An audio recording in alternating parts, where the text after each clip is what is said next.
దేవుని వాక్యాన్ని కొద్ది నిమిషాలు మనం జ్ఞాపకం చేసుకుందాం. దైవ గ్రంథంలో నుండి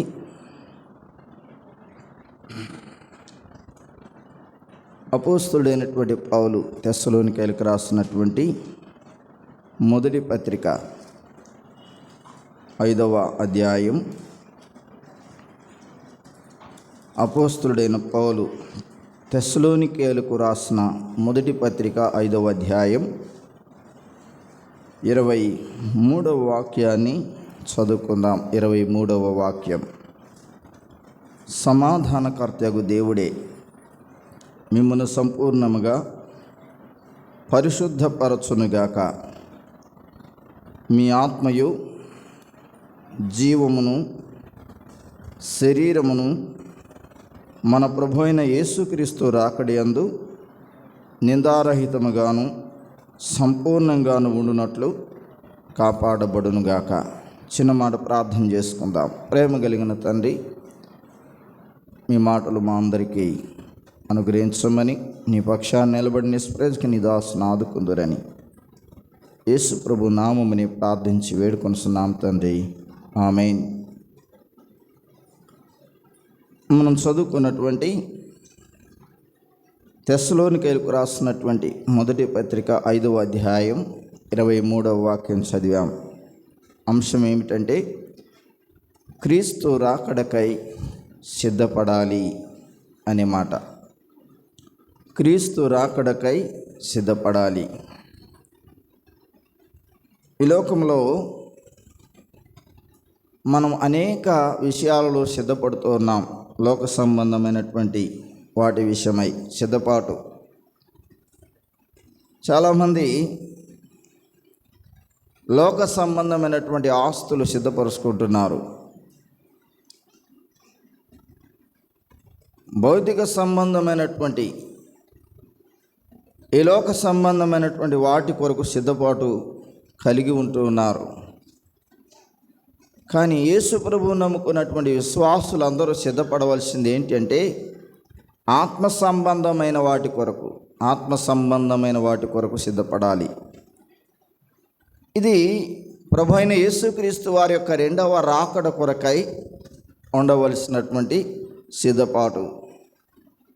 సహజంగా చాలామంది అనుకునే ఆలోచన విధానం ఏంటంటే, నేను యేసు ప్రభు నమ్ముకున్నాను, బాప్తిసం తీసుకున్నాను, సంఘంలో చేర్చబడ్డాను గనుక నేను ఎప్పుడు చనిపోయినా, ఈ లోకయాత్ర ఎప్పుడు ముగించినా, లేక ప్రభు ఎప్పుడు వచ్చినా నేను ప్రభు దగ్గరికి వెళ్తాను అని. కానీ ఇది కరెక్ట్ అయినటువంటి విధానం కాదు. అంటే వరుస క్రమం అదే, కానీ నమ్ముకున్న తర్వాత, బాప్తిస్మం తీసుకున్న తర్వాత మన విశ్వాస యాత్రలో ప్రభుతో కొనసాగుతున్నటువంటి మన అనుబంధం, మన సంబంధం ఎలాగుందో దాని కొరకైనటువంటి సిద్ధపాటు ప్రతి విశ్వాసి కలిగి ఉండవలసిందిగా దేవుడు తెలియజేస్తూ ఉన్నాడు. అపోస్తలుడైనటువంటి పౌలు తెలియజేస్తున్న మాట ఏంటంటే, తెస్సలోనికైలకు రాసిన మొదటి పత్రిక 5:23 అంటున్నాడు, మీ ఆత్మయు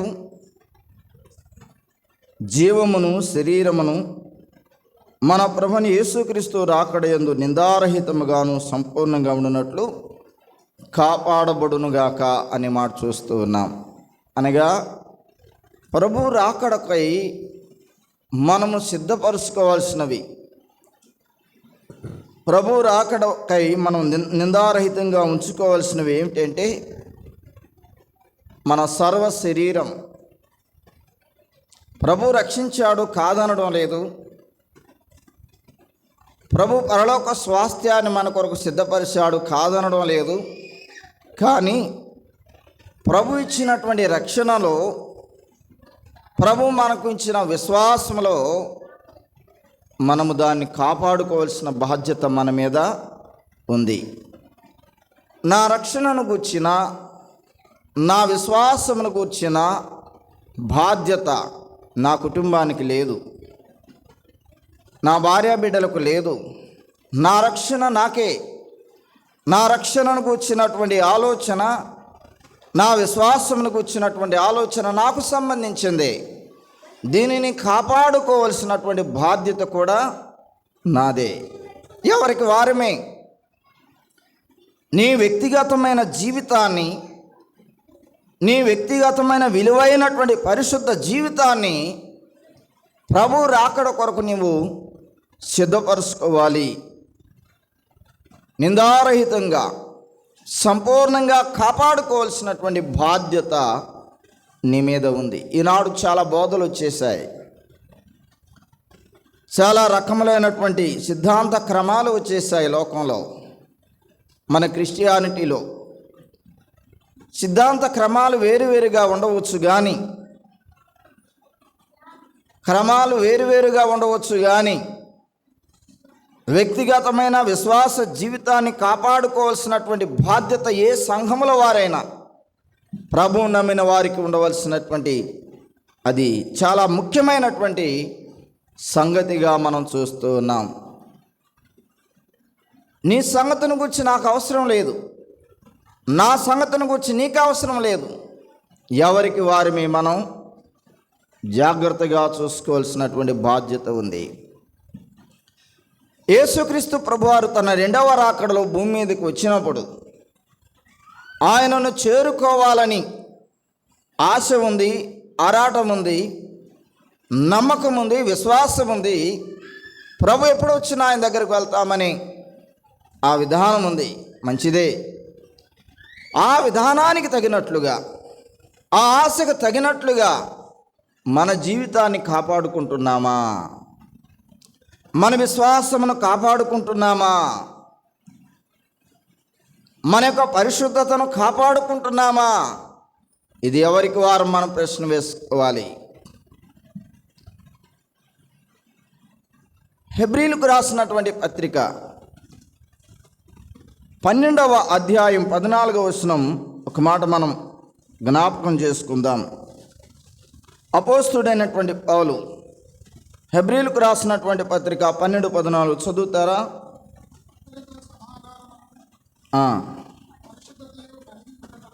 పరిశుద్ధతయు కలిగి ఉండుటకు ప్రయత్నించుడి. ఆ మాట కోసం, పరిశుద్ధత లేకుండా ఎవడును ప్రభువుని చూడడు.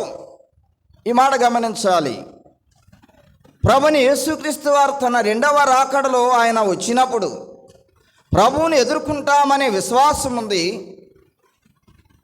ప్రభు రాజ్యంలోనికి వెళ్తామనే నిరీక్షణ ఉంది. మంచిదే. కానీ దీనితో పాటు ఏముండాలట?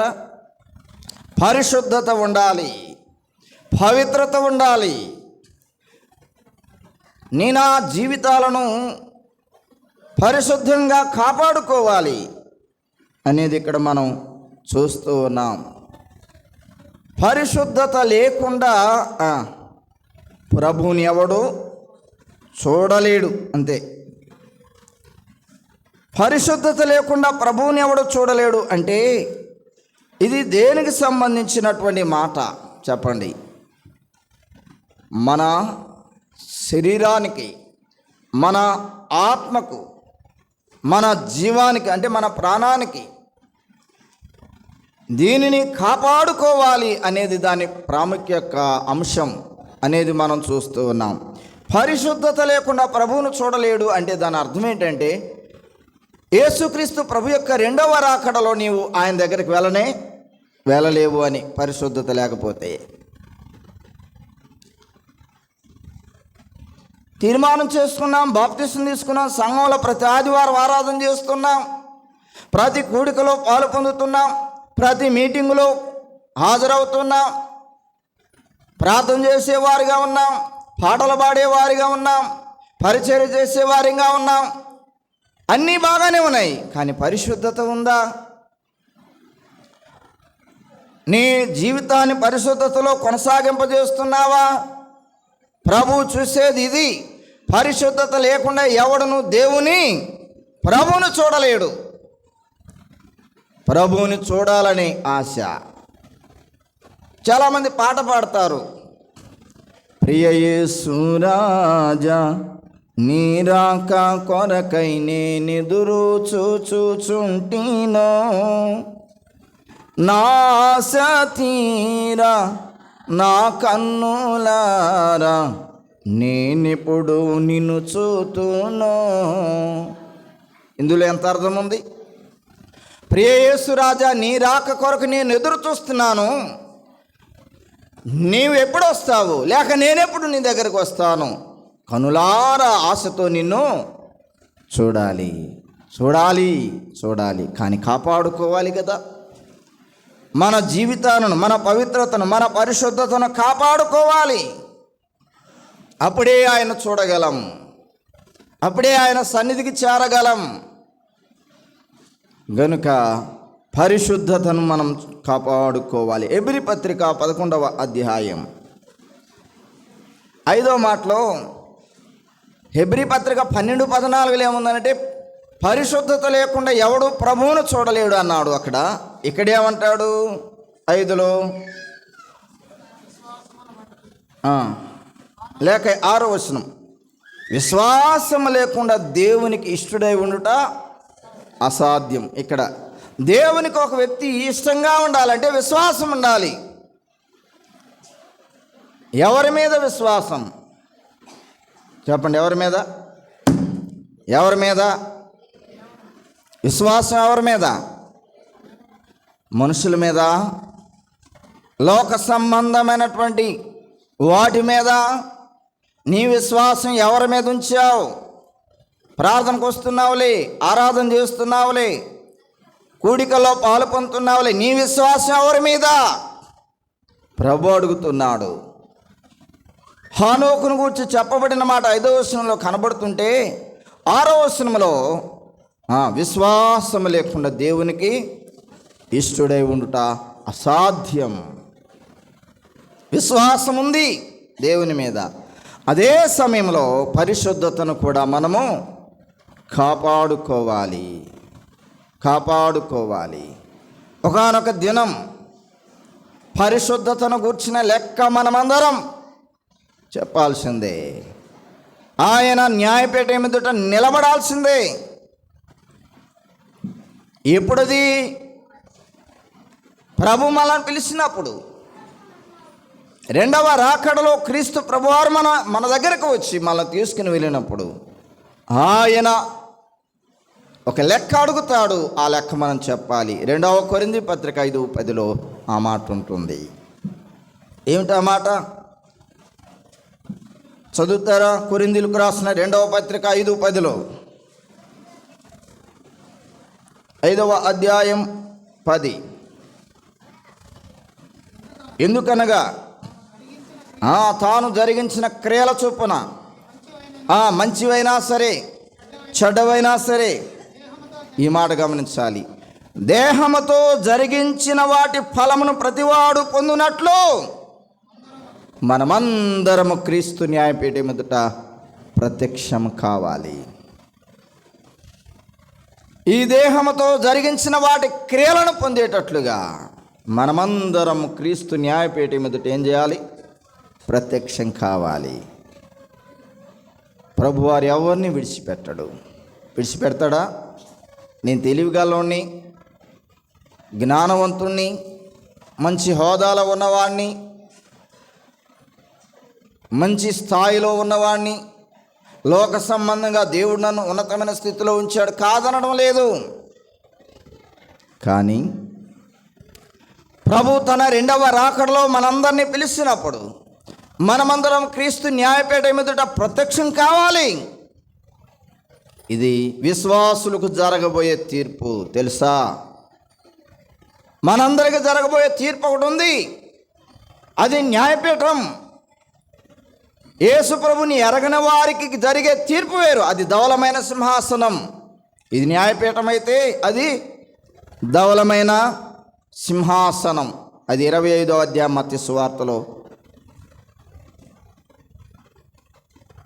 అలాగే ప్రకటన గ్రంథంలో ఆ మాటలు మనం చూడగలుగుతూ ఉన్నాం. ప్రకటన గ్రంథంలోనికి రండి.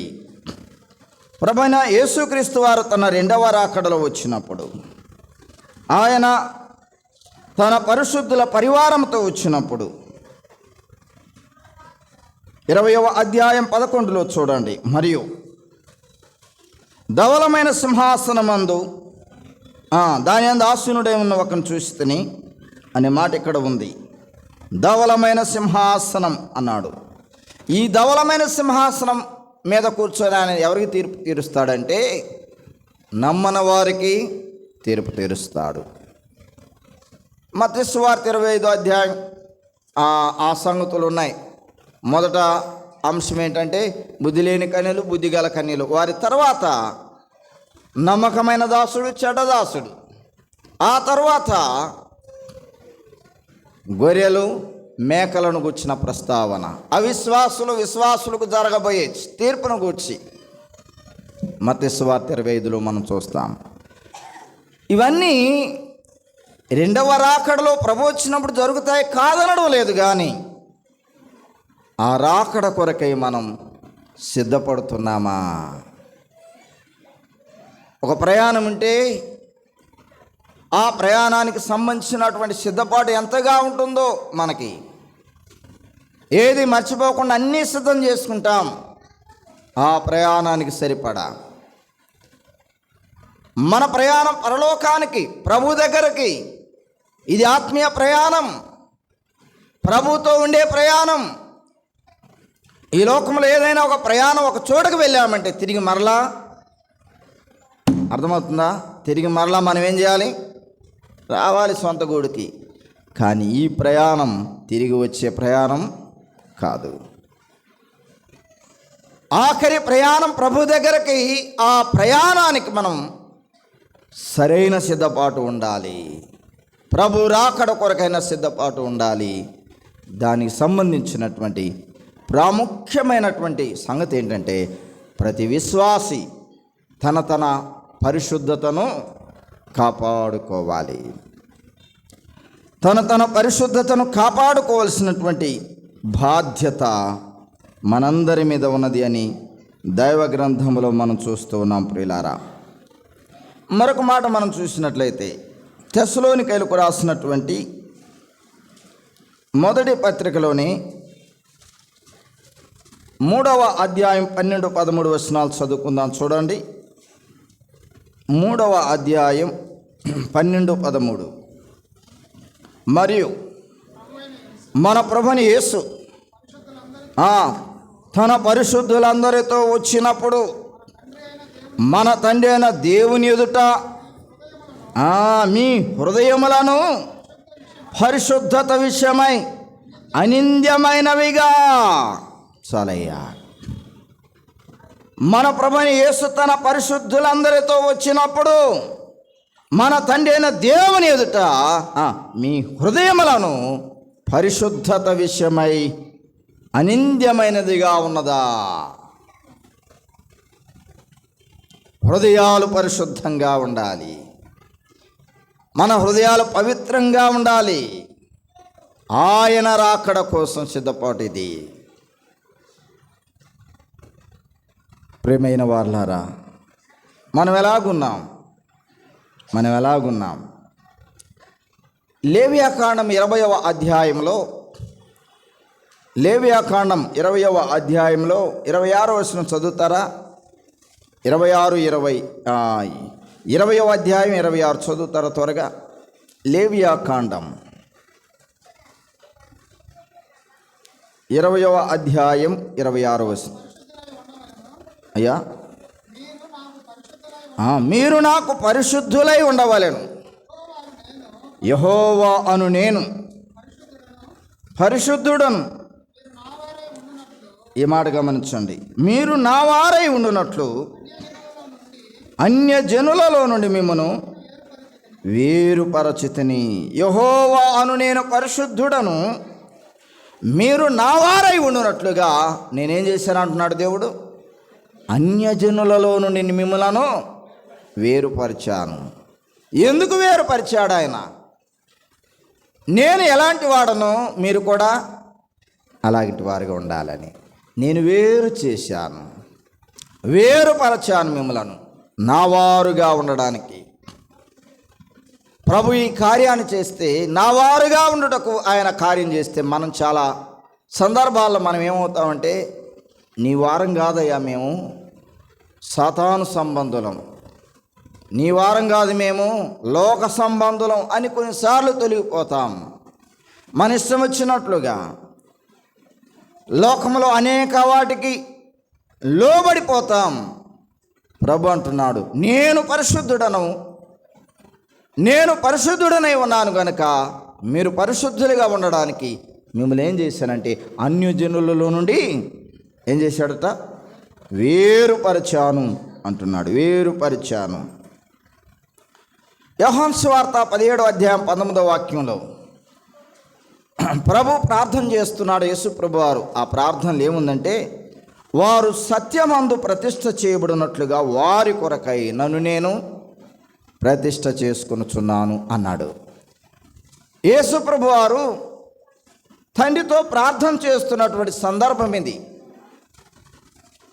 యేసు ప్రభు వారిని వెంబడించే వారిని, యేసు ప్రభువుని నమ్ముకున్నటువంటి వారిని, అంటే మన కోసం ఆయన చేస్తున్న ప్రార్థన ఏంటంటే, ప్రభువా, నా దేవా, నా తండ్రి, వారు సత్యమందు ప్రతిష్ఠ చేయబడుటకై నేను ప్రతిష్ఠ చేయబడుతున్నానంటే సమర్పించుకుంటున్నాను అని. మరణానికి మన కోసం ఆయన ఎందుకు మరణించాడట?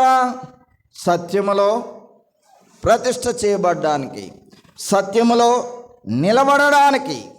అంతేగాని మన ఇష్టం వచ్చినట్లుగా మాట్లాడడానికి, మన ఇష్టం వచ్చినట్లుగా లోకంలో వాటికి వీటికి పరిగెత్తడానికి, మన ఇష్టం వచ్చినట్లుగా మన దేహాన్ని వేరే వాటికి సమర్పించుకోవడానికి కాదు. ఆయన యందు ప్రతిష్ఠత చేయబడుట కొరకు. మొదటి పేతురు పత్రిక 1:2 అంటాడు, దేవుని ఆత్మ వలన మీరు పరిశుద్ధత పొందినవారు అంటాడు. అక్కడ తీసి చదవడానికి సమయం లేదు కనుక నేను ముగిస్తాను త్వరగా. యోధా పత్రికలో ఉంటుంది, ఒకే అధ్యాయం కనుక 1వ వచనంలో ఉంటుంది, మీరందరూ యేసుక్రీస్తునందు భద్రం చేయబడ్డారు. అది ఉందా లేదా మాట? యేసుక్రీస్తునందు భద్రము చేయబడిన వారు ఎవరు? మనం ఎవరు? అర్థం కాలేదా? మీరెవరు? మనమందరం ఎవరు? యేసుక్రీస్తునందు భద్రం చేయబడిన వారం. ఆయన భద్రం చేసుకుంటే మనం ఆయన చేతులను తోసేస్తాం కొన్నిసార్లు, అక్కర్లేదులే అని. ఆయనేమో మనల్ని భద్రం చేయడానికి ఇష్టపడ్డాడు. యేసుక్రీస్తునందు మీరందరూ భద్రంగా చేయబడ్డారు. మన భక్తి జీవితం, మన ఆత్మీయ జీవితం, మన భౌతిక సంబంధమైన జీవితాన్ని కూడా యేసుక్రీస్తులో ప్రభు భద్రం చేశాడు. ఇది మర్చిపోకూడదు. కొరింథీయులకు రాసిన మొదటి పత్రిక 1వ అధ్యాయం 8వ వాక్యం ఉంటుంది, యేసుక్రీస్తు ప్రభు వచ్చే వరకు, ఆయన దినం వరకు భద్రం చేయబడిన మీరందరూ నిరపరాధులుగా ఉండాలి, నిందలేని వారుగా ఉండాలి అంటాడు అక్కడ. ఎఫెసీ పత్రిక 5వ అధ్యాయం 25 నుంచి 27 వరకు సంఘముగా రక్షించబడిన మనందరి కోసం ఆయన తన ఎదుట మనందరిని నిలబెట్టుకోవాలని, తన 2వ రాకడలో మనందరిని నిలబెట్టుకోవాలని ఆయన ఏం చేశాడంటే, పరిశుద్ధమైనదిగా, నిర్దోషమైనదిగా, అది ముడత కానీ, మచ్చ కానీ, డాగు కానీ ఏమి లేకుండా ఉండేదాని కొరకు మన కొరకు ఆయన బలైపోయాడు అంటాడు అక్కడ. కొలస్సీయులకు రాసినటువంటి పత్రిక 1వ అధ్యాయం 22వ వచనంలో కూడా మీరందరూ పరిశుద్ధులుగా, నిర్దోషులుగా, నిరపరాధులుగా ఉండాలి అంటాడు అక్కడ. ముగించేస్తాను, సమయం అయిపోయింది. ప్రియమైన సహోదరి సహోదరులారా, ప్రభువైన యేసుక్రీస్తు 2వ రాకడ కొరకై మనం ఏం చేయాలి? ఏం సిద్ధపాటు చేసుకోవాలి? తెస్సలోనిక విశ్వాసులు మొదటి పత్రికలో ఉన్నటువంటి విశ్వాసం, మొదటి పత్రికలో ఉన్నటువంటి ప్రభు రాకడ కొరకైనటువంటి ఆ నిరీక్షణ రెండవ పత్రిక తెస్సలోనికైలకు రాసినటువంటి రెండవ పత్రికలో కొద్దిగా చలించిపోయారు, చంచలత్వం వచ్చేసింది వారికి. తర్వాత పౌలు చెప్తాడు రెండవ పత్రికలో, మొదటి పత్రికలోనేమో ప్రభు వస్తున్నాడు, ఆయన దగ్గరకు వచ్చేసాడు, మనం వెళ్ళిపోతున్నాం అన్నట్లుగా ఉన్నారు. కానీ రెండవ పత్రికలో మాత్రం ప్రభు ఆలస్యమవుతున్నాడు అని ఎరిగిన వారై కొద్దిగా దారి తొలిగారు తెస్సలోనిక విశ్వాసులు. చాలామంది విధానం ఇలాగ ఉంది, మనం ఏం చేసినా ఆయన ఏం చేయలే, మనం ఎలాగూ బ్రతికినా ఆయన మనల్ని ఏమి అనలే, మనం ఏం మాట్లాడినా మనకు తీర్పు రావట్లేదు కదా వెంటనే అనుకుంటాం. పాత నిబంధన కాదు ఇది, ఇది కృపాయుగం, కృపాకాలం. ప్రభు ప్రేమిస్తున్న కాలం. ప్రేమిస్తాడు ప్రేమిస్తాడు ప్రేమిస్తాడు, కృప చూపుతాడు కృప చూపుతాడు. కానీ తీర్పులో తప్పించుకోవడానికి వీలుందా? వీల్లేదు. ఖచ్చితంగా తీర్పులో నిలబడాలి. గనుక తెస్సలోనికైలకు రాసిన మొదటి పత్రిక 5:23 ఆ మాట చదివి నేను ముగింపు చేస్తాను. సమాధానకర్తకు దేవుడే మిమ్మును సంపూర్ణంగా పరిశుద్ధపరచునుగాక, మీ ఆత్మయు జీవమును శరీరమును మన ప్రభువైన యేసుక్రీస్తు రాకడయందు నిందారహితంగా సంపూర్ణంగా ఉండునట్లుగా కాపాడబడాలి. అది అంటే టోటల్గా కనబడి బాడీ మొత్తం ప్రభు రాకడ కొరకై నిందారహితంగా, పరిశుద్ధంగా, పవిత్రంగా కాపాడుకోవాల్సినటువంటి బాధ్యత ఎవరిది చెప్పండి? ముగింపులో ఒక మాట అడుగుతున్నా, ఎవరిది ఇది? నిలబడింది నేను చెప్తా కదా అనే మీరు నిలబడింది నువ్వు చెప్పడానికయ్యా, మేము చెప్పడానికి కాదంటారా? నీ ఆత్మీయ జీవితాన్ని, నీ శరీరాన్ని, నీ యొక్క అంతరంగ జీవితాన్ని కాపాడుకోవాల్సిన బాధ్యత నీదే, నాదే, ఎవరికి వారిదే. దీనికి మించి చేసింది దుష్టుని పని. దీనికి మించి దేవునికి అవిధేయత చేసే పని దుష్టుని పని. దుష్టునికి అప్పగించబడ్డామని, దుష్టుని స్వాధీనంలోకి వెళ్ళామని, దేవుని క్రమాన్ని మీరామని తెలుసుకోవాలి. దుష్టుడు నేను ప్రేమిస్తున్నాడు అంటే, ఇంతకుముందు ఒక పత్రిక ఉంది, ఆ పత్రిక సంగతి చెప్పి ముగిస్తాను. చిక్కుడుగాయల సంచి అనే పత్రిక ఉండేది, చూసుంటారు చాలామంది. ఇప్పుడు రావడం లేదు ఆ పత్రిక. చిక్కుడుగాయల సంచి. ఆ చిక్కుడుగాయల సంచి విధానం ఏంటంటే, ఒక పందుల గుంపు, ఆ పందుల గుంపు నడుచుకుంటూ వస్తుంది. ఒక ముందు ఆ వ్యక్తి చిక్కుడుగాయలు వేసుకుంటూ వస్తూ ఉంటాడు. అనేక రకమైనటువంటి కాయగూరలు, రకరకాల కాయగూరలు, రుచికరమైనటువంటి కాయగూరలు అవి తినటానికి వస్తూ ఉన్నాయి, ఎగబడుతూ ఉన్నాయి ఆ పందుల గుంపు. అవి వరుసగా వేసుకుంటూ వెళ్తున్నాడు ఆ వ్యక్తి. వాటిని అనుసరించి తింటూ వెళ్తూ వెళ్తూ వెళ్తూ నేరుగా ఎక్కడికి వెళ్ళాయంటే అవి వధశాలకు వెళ్ళాయి. ఎక్కడికి వెళ్ళాయి? అర్థమైందా? వధశాలకు వెళ్ళాయి. అక్కడికి పోయిన తర్వాత తిరిగి రావట్లేదు అవి. ఎక్కడికి పోయినవి? వధించబడి వధశాలకు వెళ్ళాయి. ఆ వ్యక్తి వాటిని ఆశ చూపి, వాటికి సంబంధించినటువంటి ఆ యొక్క తిండికి సంబంధించి లేక అనేక రుచికరమైనటువంటి పదార్థాలు రుచి చూపి తీసుకుని వెళ్ళాడు. విశ్వాసిని కూడా సాతానుడు ఇలా చేస్తాడు. అనేక రకములైనటువంటి రుచులు చూపిస్తాడు, అనేక రకములైనటువంటి ఆనందాన్ని కలిగిస్తాడు. భౌతిక సంబంధంగా వెళ్ళిపోతావా, నీ గతంతే, వధశాలకు పోయినట్లే, నరకానికి త్రోసివేయబడినట్లే, దేవుని ఉగ్రతకు పాత్రురాలమైనట్లే. గనుక నేను ముగించబోతున్నాను. ప్రభు రాకడ కాలంలో ఉన్నాం. ప్రభుని యేసుక్రీస్తు యొక్క రెండవ రాకడ కొరకు మీ శరీరమును, మీ ఆత్మయు జీవమును శరీరమును ఎలా ఉండాలి? పరిశుద్ధంగాను నిందారహితంగా ఉండునట్లుగా కాపాడుబడును గాక అంటున్నాడు పౌలు. కాపాడబడును గాక అంటున్నాడు పౌలు ఆ వచనంలో. అంటే దాని అర్థం ఏంటంటే కాపాడుకోవాల్సిన బాధ్యత మంది. అలాగా నీవు నేను కాపాడుకుందాం. ప్రభు రాకడ వరకు జాగ్రత్తగా ఉందాం. ఒకవేళ ఈలోపే చచ్చిపోతే ప్రభు దగ్గరికి వెళ్ళేటట్లుగా ఉందాం. అలాగా ప్రభు మనలను నడిపించునుగాక. ప్రార్థన చేసుకుందాం. తలలు వంచండి. ప్రార్థన. ప్రేమ కలిగిన తండ్రి, దయగలిగిన మా ప్రభువా, ఈ సమయంలో మీ మాటలు మేము విన్నాం. మీ రాకడ కొరకు మేము సిద్ధపట్టకు మమ్మల్ని మేము జాగ్రత్తగా మా భక్తి జీవితాన్ని, మా ఆత్మీయ జీవితాన్ని, మా శారీరక జీవితాన్ని, మా మానసిక జీవితాన్ని మీ వాక్యము ద్వారా, ప్రార్థన ద్వారా మమ్మల్ని మేము స్వాధీనపరచుకోవడానికి కృప చూపించండి. మీ రాకడలో నిందారహితంగా పరిశుద్ధంగా మమ్మల్ని మేము ఉంచుకోవడానికి కృప చూపించండి. ఈ సమయంలో చేరువచ్చిన ప్రతి సహోదరి సహోదరులను దీవించండి. మా ప్రభువా, సాల్మన్ కొరకు ప్రార్థిస్తూ ఉన్నాం. ఒక సంవత్సరం అంతా జాబ్ విషయంలో కృప చూపి ముగించడానికి సహాయం చేసినందుకు స్తోత్రములు.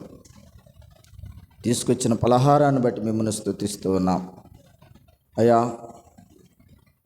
పలహారం కంటే కూడా ప్రాముఖ్యంగా నిన్ను హత్తుకొని జీవించే భాగ్యం సాల్మన్కు దయచేయండి. వివాహ విషయంలో కూడా కృప చూపి ముందుకు తీసుకురమ్మని, భవిష్యత్తులో మీ కొరకు నమ్మకమైన సాక్షిగా బ్రతకడానికి కృప చూపించమని, అనవను మీరు వెళ్ళిన సోదరులకు కూడా మీరు క్షేమంగా తీసుకురండి. పిట్టమండలో జరుగుతున్న పరిచయం కూడా మీరు జరిగించి మహిమ పొందమని, చేరి వచ్చిన ప్రతి సహోదరి సహోదరులందరినీ ఆశీర్వదించమని యేసు ప్రభు వారి అతి శ్రేష్టమైన అమూల్యమైన నామముని ప్రార్థించి వేడుకొనుస్తున్నాం తండ్రి. ఆమేన్. పలహారం తీసుకున్న తర్వాత అందరూ ముగింపు